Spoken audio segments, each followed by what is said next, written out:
सबसे इम्पोर्टेंट जो रोल है वो खाने का है। अब अगर हम मेरे से पूछा जाए तो हमें अब खाना आजकल जो हम खाते हैं वो ज़रूरत से ज़्यादा खा रहे हैं। हमें उतने शरीर को उतनी खाने की ज़रूरत है नहीं जितना हम खा जाते हैं। दूसरी बात, जो पुराना तरीका था थाली में परोस के खाने का, वो सबसे बेस्ट तरीका है। कारण मैं अभी समझाती हूँ। एक थाली अगर आपको याद हो तो उस ज़माने में थाली होती थी जिसके अंदर 4 या 5 कटोरियाँ या खांचे से होते थे। सबसे इम्पॉर्टेंट रोल इस थाली का है कि ये पोर्शन कंट्रोल कर देगा। आप बहुत ज़्यादा कोई भी सब्जी नहीं लेंगे, कोई भी दाल नहीं लेंगे, आपको थोड़ी लेनी पड़ेगी क्योंकि थाली में डालनी है। सो थाली में खाना शुरू कीजिए।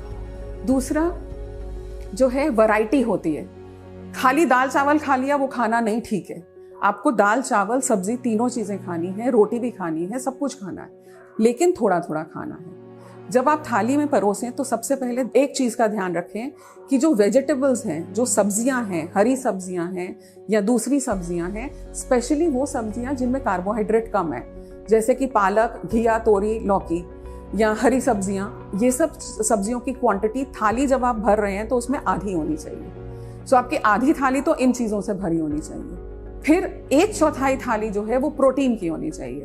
प्रोटीन क्या हो गए? आपके दाल हो गए, राजमा, चने, अगर आप वेजिटेरियन हैं, पनीर या फिर चिकन।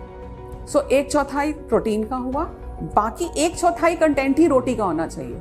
रोटी हो या चावल हो। अगर आप रोटी खाने वाले हैं, चावल कम खाते हैं, तो रोटी में भी आटे और गेहूं की रोटी जो है वो हफ्ते में 2 या 3 बार खाएं। बाकी हफ्ते में 2-3 बार अलग अलग किस्म की खा लें, रागी की खा लें, नाचनी की खा लें, बाजरे की खा लें।